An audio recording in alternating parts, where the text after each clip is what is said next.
TRP ಪದ್ಧತಿಯಲ್ಲಿ ಮಹತ್ವದ ಬದಲಾವಣೆಯನ್ನ ಕೇಂದ್ರ ಸರ್ಕಾರ ತಂದಿದೆ. ಲ್ಯಾಂಡಿಂಗ್ ಪೇಜ್ಗಳಿಗೆ ಕೇಂದ್ರ ಸರ್ಕಾರ ನಿಷೇಧ ಹೇರಿದೆ. ಲ್ಯಾಂಡಿಂಗ್ ಪೇಜ್ ಚಾನೆಲ್ಗಳಿಗೆ ಕೇಂದ್ರ ಸರ್ಕಾರದಿಂದ ಚಡಿಯೇಟು. ಸುದ್ದಿ ವಿಷಯ ಆಧಾರಿತ ಪಾರದರ್ಶಕತೆ ಮಾನದಂಡವಾಗಬೇಕು ರೇಟಿಂಗ್ನಲ್ಲಿ ಅಂತ ಹೇಳಿ ಕೇಂದ್ರ ಸರ್ಕಾರ ನಿರ್ಧಾರವನ್ನ ಪ್ರಕಟಿಸಿದೆ. ಬಲವಂತದ ವೀಕ್ಷಣೆಯ ಮೇಲೆ ಕೇಂದ್ರ ಸರ್ಕಾರ ಕೆಂಡಾಮಂಡಲವಾಗಿದೆ. ಒತ್ತಾಯದ ವೀಕ್ಷಣೆಯ ವಿರುದ್ಧ ಸಮರ ಸಾರಿತ್ತು NBF. ರೇಟಿಂಗ್ ನೀತಿಯಲ್ಲಿ ಇದೀಗ ಕೇಂದ್ರ ಸರ್ಕಾರ ಭಾರಿ ಬದಲಾವಣೆಯನ್ನ ತಂದಿದೆ. ಸಿಂಪಲ್ ಆಗಿ ಹೇಳಬೇಕು ಅಂದ್ರೆ ವೀಕ್ಷಕರೇ, ನೀವು ಕೆಲವೊಂದು ಬಾರಿ ಟಿವಿ ಆನ್ ಮಾಡಿದಾಗ ನಿಮಗೆ ಬೇಕೋ ಬೇಡವೋ ಯಾವುದೋ ಒಂದು ಚಾನೆಲ್ ಕೆಲ ಹೊತ್ತಿನ ತನಕ ನಿಮ್ಮ ಟಿವಿ ಪರದೆ ಮೇಲೆ ಇರ್ತಾ ಇತ್ತು. ನೀವು ಬದಲಾಯಿಸಬೇಕು ಅಂದರೂ ಕೂಡ ಕೆಲ ಸೆಕೆಂಡ್ಗಳ ಕಾಲ ಅದು ಬದಲಾವಣೆ ಆಗ್ತಿರ್ಲಿಲ್ಲ. ಅದಕ್ಕೆ ಟೆಲಿವಿಷನ್ ಭಾಷೆಯಲ್ಲಿ ಲ್ಯಾಂಡಿಂಗ್ ಪೇಜ್ ಅಂತ ಕರಿತೀವಿ. ಈ ರೀತಿ ಲ್ಯಾಂಡಿಂಗ್ ಪೇಜ್ಗಳನ್ನು ಕೆಲ ವಾಹಿನಿಗಳು ಫಿಕ್ಸ್ ಮಾಡಿಕೊಳ್ಳುವ ಮೂಲಕ ತಮ್ಮ ರೇಟಿಂಗನ್ನು ಬಲವಂತವಾಗಿ ಅಥವಾ ಅಡ್ಡದಾರಿಯಲ್ಲಿ ಹೆಚ್ಚು ಮಾಡಿಕೊಳ್ಳೋ ಪ್ರಯತ್ನ ಮಾಡ್ತಾ ಇತ್ತು. ಇದರ ವಿರುದ್ಧವಾಗಿ NBF ಸಮರ ಸಾರಿತ್ತು. ಕೇಂದ್ರ ಸರ್ಕಾರ ಇದೀಗ NBFನ ಈ ಒಂದು ಯುದ್ಧಕ್ಕೆ ಗೆಲುವನ್ನು ತಲುಪಿಸಿದೆ. ಆ ಮೂಲಕ ನೀವು ವೀಕ್ಷಕರನ್ನ ಬಲವಂತವಾಗಿ ನಿಮ್ಮ ವಾಹಿನಿಗೆ ಸ್ಟಿಕ್ ಮಾಡಿ ಇಟ್ಕೊಳ್ಳೋ ಹಾಗಿಲ್ಲ ಅಂತ ಹೇಳಿ ಕೇಂದ್ರ ಸರ್ಕಾರ ಕಟ್ಟುನಿಟ್ಟಿನ ಆಜ್ಞೆಯನ್ನ ಪ್ರಕಟಿಸಿದೆ. ಇದರ ಬಗ್ಗೆ ಮಾತನಾಡಲಿಕ್ಕೆ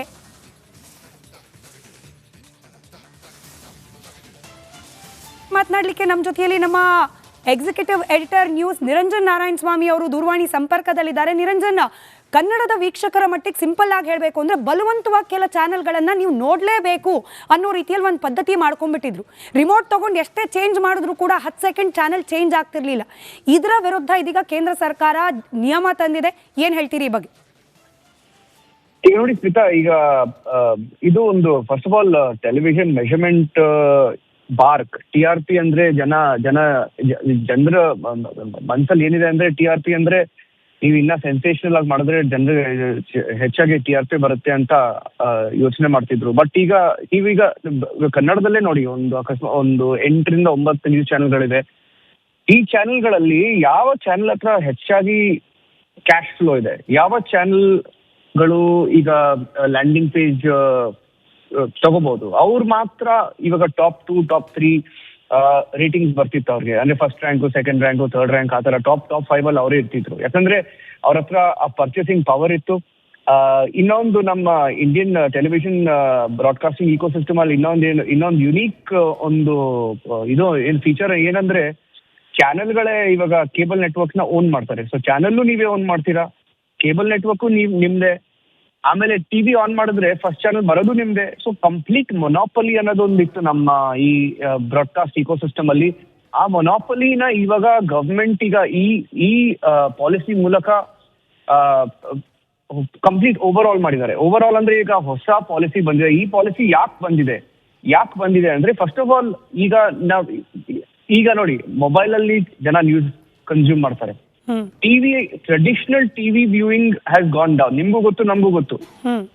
ಜನ ಟೆಲಿವಿಷನ್ ವ್ಯೂವರ್ಶಿಪ್ ಅಷ್ಟು credible, first of all it credible ಆಗಿಲ್ಲ. Second, it is a wrong way of measuring television viewership. So ಈಗ ವಾಟ್ ದಿಸ್ ಮೀನ್ಸ್ ಇಸ್, ಇವಾಗ as per the new policy more measuring agencies ಈಗ ಬರ್ತಾರೆ. ಈಗ ಮೊದಲು bark ಅಂತ ಇದ್ರು, ಬಟ್ ನಾಟ್ ಜಸ್ಟ್ ಬಾರ್ಕ್. ಈಗ ಹೊಸ ಪಾಲಿಸಿ ಮೂಲಕ ಕಂಪ್ಲೀಟ್ ಓವರ್ ಆಲ್ ಈ ಹೊಸ ಸಿಸ್ಟಮ್ ಅಲ್ಲಿ ಥ್ರೂ ನ್ಯೂ ಮೆಷರಿಂಗ್ ಏಜೆನ್ಸೀಸ್ ಏನಾಗುತ್ತೆ ಅಂದ್ರೆ, ಟಿವಿ ಮಾತ್ರ ಅಲ್ಲ, digital streaming, connected TV.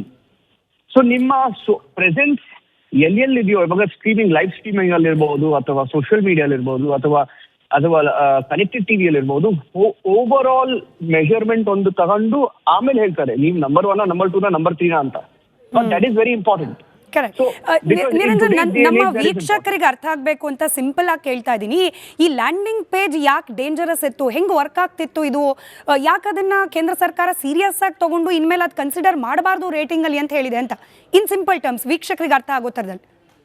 Okay ನೋಡಿ, ಇವಾಗ ನೀವು ಟಿವಿ ಆನ್ ಮಾಡ್ತೀರಾ ಅನ್ಕೊಳ್ಳಿ. ಇವಾಗ ಟಿವಿ ಆನ್ ಮಾಡಿದ್ರೆ ನೀವು ಹ್ಯಾಥ್ವೇ ಇರ್ಬೋದು, ಡೆನ್ ಇರ್ಬೋದು, GTPL ಇರ್ಬೋದು, ಏರ್ಟೆಲ್ ಇರ್ಬೋದು, ಟಾಟಾ ಸ್ಕೈ ಇರ್ಬೋದು. ಇವಾಗ ಹೆಚ್ಚಾಗಿ ಇವಾಗ ನೀವು ಟಿವಿ ಆನ್ ಮಾಡಿದ್ರೆ ಯಾವುದೋ ಒಂದು ಚಾನಲ್ ಬಂದ್ಬಿಡುತ್ತೆ. ಆ ಚಾನಲ್ ನೀವು ನೋಡೋದೇ ಇಲ್ಲ ಅನ್ಕೊಳ್ಳಿ. ನೀವು ಆ ಚಾನಲ್ ಯಾವತ್ತೂ ಹಾಕೇ ಇಲ್ಲ, ಆ ಚಾನಲ್ ನೀವು ಫಾಲೋನು ಮಾಡಲ್ಲ, ಆ ಚಾನಲ್ ನೋಡೋದು ಇಲ್ಲ, ನೀವು ಆ ಚಾನಲ್ ಇಷ್ಟನೂ ಆಗಲ್ಲ ನಿಮ್ಗೆ. ಬಟ್ ನೀವು ಟಿವಿ ಹಾಕಿದ ತಕ್ಷಣ ಆ ಚಾನಲ್ ಬರೋದು. ಅಷ್ಟು ಮಾತ್ರ ಅಲ್ಲ, ಚಾನಲ್ ಬರೋದು ಮಾತ್ರ ಅಲ್ಲ, ನೀವು ಚೇಂಜ್ ಮಾಡೋಕ್ಕೂ ಆಗಲ್ಲ ನಿಮ್ಗೆ. ಆಲ್ಮೋಸ್ಟ್ 30 ಸೆಕೆಂಡ್ ಚೇಂಜ್ ಆಗಲ್ಲ ನಿಮ್ಗೆ. ಆಮೇಲೆ ಚೇಂಜ್ ಮಾಡಕ್ ಹೋದ್ರೆ ಇನ್ನೊಂದು ಲ್ಯಾಂಡಿಂಗ್ ಚಾನಲ್ ಹೋಗುತ್ತೆ. ಸೊ ನೀವು ನಿಮ್ಮ ಚಾನೆಲ್ ನೀವು ಫಾರ್ ಎಕ್ಸಾಂಪಲ್ ರಿಪಬ್ಲಿಕ್ ಕನ್ನಡ ಅಂತ ಅನ್ಕೊಳ್ಳಿ. ರಿಪಬ್ಲಿಕ್ ಕನ್ನಡ ಹಾಕ್ಬೇಕಂದ್ರೆ ನೀವು ಆಲ್ಮೋಸ್ಟ್ 1 ನಿಮಿಷ ವೇಟ್ ಮಾಡ್ಬೇಕಿತ್ತು ನೀವು ನಿಮ್ಮ ಫೇವ್ರೆಟ್ ಚಾನೆಲ್ ಹಾಕೋದಕ್ಕೆ. ಅವಾಗ ಏನಾಗ್ತಿತ್ತು, ಈ 1 ನಿಮಿಷದಲ್ಲಿ ಈ ಹಳೆ ಮೆಜರ್ಮೆಂಟ್ ಸಿಸ್ಟಮ್ ಅಲ್ಲಿ ಈ 1 ನಿಮಿಷನ ಅವ್ರು ಕ್ಯಾಲ್ಕುಲೇಟ್ ಮಾಡಿ ಕ್ಲೇಮ್ ಮಾಡ್ತಿದ್ರು ನಾವು ನಂಬರ್ 1 ನಾವು ನಂಬರ್ 2 ಅಂತ. ಅದು ಇವಾಗ ಆಗೋದಿಲ್ಲ. Those times are gone. So ಇವಾಗ it is first is complete over all. ಬರೀ ಲ್ಯಾಂಡಿಂಗ್ ಮಾತ್ರ ಅಲ್ಲ, ಈ ಪೂರ್ತಿ ಮೆಜರ್ಮೆಂಟ್ ಸಿಸ್ಟಮ್ ಏನಿದೆ ಈಗ ಸ್ಮಿತಾ, ಅದು ಪೂರ್ತಿ ಮೆಜರ್ಮೆಂಟ್ ಸಿಸ್ಟಮ್ ಓವರ್ ಆಲ್ ಆಗುತ್ತೆ. ಯಾಕಂದ್ರೆ ಮೊದಲು ಜಸ್ಟ್ ಒಂದು ಏಜೆನ್ಸಿ ಇತ್ತು ಬಾರ್ಕ್ ಅಂತ, ಬಟ್ ಈಗ ಹೊಸ ಪಾಲಿಸಿ ನೀವು ಡೀಟೇಲ್ ಆಗಿ ನೋಡಿದ್ರೆ more and more agencies can enter the measurement world. So this is a very good move. ಒಂದು ಟ್ರಾನ್ಸ್ಪರೆಂಟ್ ಸಿಸ್ಟಮ್ ತರೋ ಪ್ರಯತ್ನ ಅಂತೂ ಆಗ್ತಾ ಇದೆ ಟೆಲಿವಿಷನ್ ರೇಟಿಂಗ್ ವಿಚಾರದಲ್ಲಿ ಅಂತ ಭಾವಿಸಬಹುದು. Anyway thank you so much Niranjan, ಮಾಹಿತಿಯನ್ನು ನಮ್ಮ ಜೊತೆ ಹಂಚಿಕೊಂಡಿದ್ದಕ್ಕೆ. ಸೊ ತಕ್ಷಣಕ್ಕೆ ಪಾರದರ್ಶಕವಾಗಿ ರೇಟಿಂಗ್ಗಳನ್ನು ತಲುಪಿಸೋ ಪ್ರಯತ್ನಕ್ಕೆ ಕೇಂದ್ರ ಸರ್ಕಾರ ಕೈ ಹಾಕಿದೆ. ಬಹಳ ಸ್ವಾಗತಾರ್ಹ ಬೆಳವಣಿಗೆ. ಅದರಲ್ಲೂ ಕನ್ನಡದ ನ್ಯೂಸ್ ಚಾನೆಲ್ಗಳ ವಿಚಾರದಲ್ಲಿ ಕಾದು ನೋಡೋಣ ಇನ್ನಷ್ಟು ಸುಧಾರಣೆ ಆಗುತ್ತಾ ಅಂತ ಹೇಳಿ. ಟಿಆರ್ಪಿ ಪದ್ಧತಿಯಲ್ಲಿ ಮಹತ್ವದ ಬದಲಾವಣೆಯನ್ನ ಕೇಂದ್ರ ಸರ್ಕಾರ ತಂದಿದೆ. ಲ್ಯಾಂಡಿಂಗ್ ಪೇಜ್ಗಳಿಗೆ ಕೇಂದ್ರ ಸರ್ಕಾರ ನಿಷೇಧ ಹೇರಿದೆ. ಲ್ಯಾಂಡಿಂಗ್ ಪೇಜ್ ಚಾನೆಲ್ಗಳಿಗೆ ಕೇಂದ್ರ ಸರ್ಕಾರದಿಂದ ಚಡಿಯೇಟು. ಸುದ್ದಿ ವಿಷಯ ಆಧಾರಿತ ಪಾರದರ್ಶಕತೆ ಮಾನದಂಡವಾಗಬೇಕು ರೇಟಿಂಗ್ನಲ್ಲಿ ಅಂತ ಹೇಳಿ ಕೇಂದ್ರ ಸರ್ಕಾರ ನಿರ್ಧಾರವನ್ನ ಪ್ರಕಟಿಸಿದೆ. ಬಲವಂತದ ವೀಕ್ಷಣೆಯ ಮೇಲೆ ಕೇಂದ್ರ ಸರ್ಕಾರ ಕೆಂಡಾಮಂಡಲವಾಗಿದೆ. ಒತ್ತಾಯದ ವೀಕ್ಷಣೆಯ ವಿರುದ್ಧ ಸಮರ ಸಾರಿತ್ತು ಎನ್ಬಿಎಫ್. ರೇಟಿಂಗ್ ನೀತಿಯಲ್ಲಿ ಇದೀಗ ಕೇಂದ್ರ ಸರ್ಕಾರ ಭಾರಿ ಬದಲಾವಣೆಯನ್ನ ತಂದಿದೆ. ಸಿಂಪಲ್ ಆಗಿ ಹೇಳಬೇಕು ಅಂದ್ರೆ ವೀಕ್ಷಕರೇ, ನೀವು ಕೆಲವೊಂದು ಬಾರಿ ಟಿವಿ ಆನ್ ಮಾಡಿದಾಗ ನಿಮಗೆ ಬೇಕೋ ಬೇಡವೋ ಯಾವುದೋ ಒಂದು ಚಾನೆಲ್ ಕೆಲ ಹೊತ್ತಿನ ತನಕ ನಿಮ್ಮ ಟಿವಿ ಪರದೆ ಮೇಲೆ ಇರ್ತಾ ಇತ್ತು. ನೀವು ಬದಲಾಯಿಸಬೇಕು ಅಂದರೂ ಕೂಡ ಕೆಲ ಸೆಕೆಂಡ್ಗಳ ಕಾಲ ಅದು ಬದಲಾವಣೆ ಆಗ್ತಿರ್ಲಿಲ್ಲ. ಅದಕ್ಕೆ ಟೆಲಿವಿಷನ್ ಭಾಷೆಯಲ್ಲಿ ಲ್ಯಾಂಡಿಂಗ್ ಪೇಜ್ ಅಂತ ಕರಿತೀವಿ. ಈ ರೀತಿ ಲ್ಯಾಂಡಿಂಗ್ ಪೇಜ್ಗಳನ್ನು ಕೆಲ ವಾಹಿನಿಗಳು ಫಿಕ್ಸ್ ಮಾಡಿಕೊಳ್ಳುವ ಮೂಲಕ ತಮ್ಮ ರೇಟಿಂಗನ್ನು ಬಲವಂತವಾಗಿ ಅಥವಾ ಅಡ್ಡದಾರಿಯಲ್ಲಿ ಹೆಚ್ಚು ಮಾಡಿಕೊಳ್ಳೋ ಪ್ರಯತ್ನ ಮಾಡ್ತಾ ಇತ್ತು.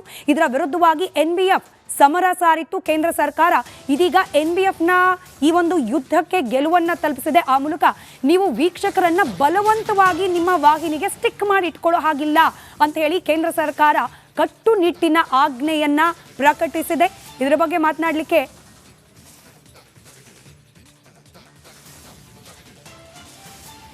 ನಮ್ಮ ಜೊತೆಯಲ್ಲಿ ನಮ್ಮ executive editor news Niranjan Narayana Swamy ಅವರು ದೂರವಾಣಿ ಸಂಪರ್ಕದಲ್ಲಿದ್ದಾರೆ. ನಿರಂಜನ್, ಕನ್ನಡದ ವೀಕ್ಷಕರ ಮಟ್ಟಿಗೆ ಸಿಂಪಲ್ ಆಗಿ ಹೇಳಬೇಕು ಅಂದ್ರೆ ಬಲವಂತವಾಗಿ ಕೆಲ ಚಾನೆಲ್ಗಳನ್ನು ನೀವು ನೋಡಲೇಬೇಕು ಅನ್ನೋ ರೀತಿಯಲ್ಲಿ ಒಂದು ಪದ್ಧತಿ ಮಾಡ್ಕೊಂಡ್ಬಿಟ್ಟಿದ್ರು.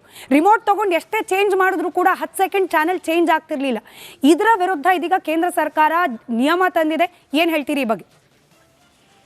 ಈಗ ನೋಡಿ ಸ್ಮಿತಾ, ಈಗ ಇದು ಒಂದು first of all television measurement bark TRP ಅಂದ್ರೆ ಜನರ ಮನಸ್ಸಲ್ಲಿ ಏನಿದೆ ಅಂದ್ರೆ ಟಿಆರ್ಪಿ ಅಂದ್ರೆ ನೀವು ಇನ್ನ ಸೆನ್ಸೇಷನಲ್ ಆಗಿ ಮಾಡಿದ್ರೆ ಜನರಿಗೆ ಹೆಚ್ಚಾಗಿ ಟಿಆರ್ಪಿ ಬರುತ್ತೆ ಅಂತ ಯೋಚನೆ ಮಾಡ್ತಿದ್ರು. ಬಟ್ ನೀವೀಗ ಕನ್ನಡದಲ್ಲೇ ನೋಡಿ, ಒಂದು 8 ರಿಂದ 9 ನ್ಯೂಸ್ ಚಾನೆಲ್ಗಳಿದೆ. ಈ ಚಾನೆಲ್ಗಳಲ್ಲಿ ಯಾವ ಚಾನೆಲ್ ಹತ್ರ ಹೆಚ್ಚಾಗಿ ಕ್ಯಾಶ್ ಫ್ಲೋ ಇದೆ, ಯಾವ ಚಾನೆಲ್ಗಳು ಈಗ ಲ್ಯಾಂಡಿಂಗ್ ಪೇಜ್ ತಗೋಬಹುದು, ಅವ್ರು ಮಾತ್ರ ಇವಾಗ ಟಾಪ್ 2 ಟಾಪ್ 3 ರೇಟಿಂಗ್ಸ್ ಬರ್ತಿತ್ತು ಅವ್ರಿಗೆ. ಅಂದ್ರೆ first rank, second rank, third rank, ಆ ತರ ಟಾಪ್ 5 ಅಲ್ಲಿ ಅವರೇ ಇರ್ತಿದ್ರು. ಯಾಕಂದ್ರೆ ಅವ್ರ ಹತ್ರ ಆ ಪರ್ಚೇಸಿಂಗ್ ಪವರ್ ಇತ್ತು.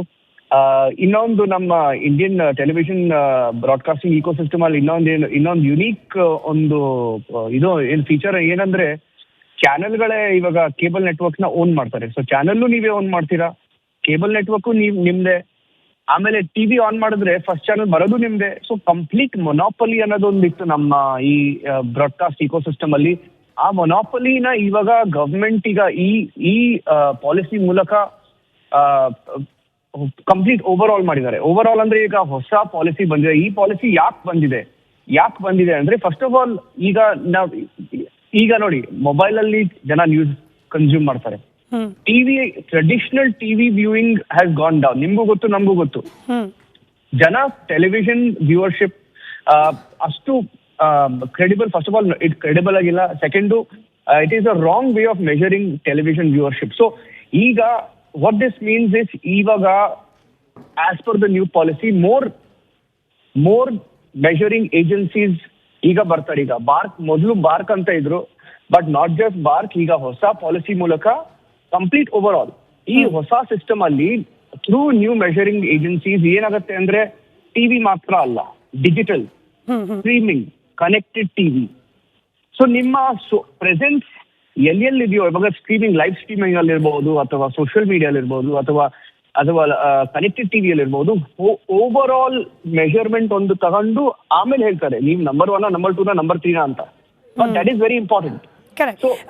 ನಿರಂಜನ್, ನಮ್ಮ ವೀಕ್ಷಕರಿಗೆ ಅರ್ಥ ಆಗ್ಬೇಕು ಅಂತ ಸಿಂಪಲ್ ಆಗಿ ಕೇಳ್ತಾ ಇದ್ದೀನಿ, ಈ ಲ್ಯಾಂಡಿಂಗ್ ಪೇಜ್ ಯಾಕೆ ಡೇಂಜರಸ್ ಇತ್ತು, ಹೆಂಗ್ ವರ್ಕ್ ಆಗ್ತಿತ್ತು ಇದು, ಯಾಕೆ ಅದನ್ನ ಕೇಂದ್ರ ಸರ್ಕಾರ ಸೀರಿಯಸ್ ಆಗಿ ತಗೊಂಡು ಇನ್ಮೇಲೆ ಅದು ಕನ್ಸಿಡರ್ ಮಾಡಬಾರ್ದು ರೇಟಿಂಗ್ ಅಲ್ಲಿ ಅಂತ ಹೇಳಿದೆ ಅಂತ, ಇನ್ ಸಿಂಪಲ್ ಟರ್ಮ್ಸ್ ವೀಕ್ಷಕರಿಗೆ ಅರ್ಥ ಆಗೋ ಥರದಲ್ಲಿ. ಓಕೆ ನೋಡಿ, ಇವಾಗ ನೀವು ಟಿವಿ ಆನ್ ಮಾಡ್ತೀರಾ ಅನ್ಕೊಳ್ಳಿ. ಇವಾಗ ಟಿವಿ ಆನ್ ಮಾಡಿದ್ರೆ ನೀವು ಹ್ಯಾಥ್ವೇ ಇರ್ಬೋದು, ಡೆನ್ ಇರ್ಬೋದು, GTPL ಇರ್ಬೋದು, ಏರ್ಟೆಲ್ ಇರ್ಬೋದು, ಟಾಟಾ ಸ್ಕೈ ಇರ್ಬೋದು. ಇವಾಗ ಹೆಚ್ಚಾಗಿ ಇವಾಗ ನೀವು ಟಿವಿ ಆನ್ ಮಾಡಿದ್ರೆ ಯಾವುದೋ ಒಂದು ಚಾನಲ್ ಬಂದ್ಬಿಡುತ್ತೆ. ಆ ಚಾನಲ್ ನೀವು ನೋಡೋದೇ ಇಲ್ಲ ಅನ್ಕೊಳ್ಳಿ. ನೀವು ಆ ಚಾನಲ್ ಯಾವತ್ತೂ ಹಾಕೇ ಇಲ್ಲ, ಆ ಚಾನಲ್ ನೀವು ಫಾಲೋನು ಮಾಡಲ್ಲ, ಆ ಚಾನಲ್ ನೋಡೋದು ಇಲ್ಲ, ನೀವು ಆ ಚಾನಲ್ ಇಷ್ಟನೂ ಆಗಲ್ಲ ನಿಮ್ಗೆ.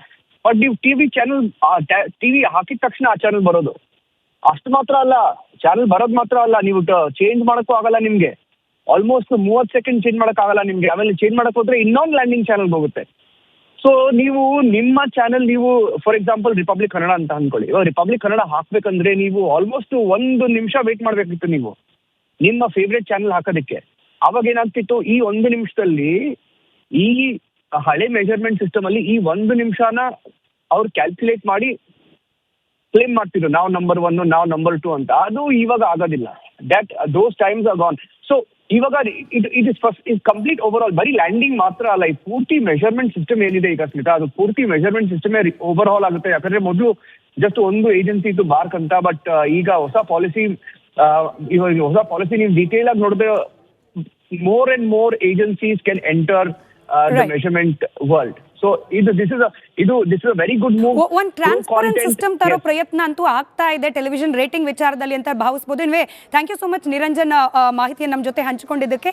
ಸೊ ತಕ್ಷಣಕ್ಕೆ ಪಾರದರ್ಶಕವಾಗಿ ರೇಟಿಂಗ್ಗಳನ್ನು ತಲುಪಿಸೋ ಪ್ರಯತ್ನಕ್ಕೆ ಕೇಂದ್ರ ಸರ್ಕಾರ ಕೈ ಹಾಕಿದೆ. ಬಹಳ ಸ್ವಾಗತಾರ್ಹ ಬೆಳವಣಿಗೆ, ಅದರಲ್ಲೂ ಕನ್ನಡದ ನ್ಯೂಸ್ ಚಾನೆಲ್ಗಳ ವಿಚಾರದಲ್ಲಿ. ಕಾದು ನೋಡೋಣ ಇನ್ನಷ್ಟು ಸುಧಾರಣೆ ಆಗುತ್ತಾ ಅಂತ ಹೇಳಿ.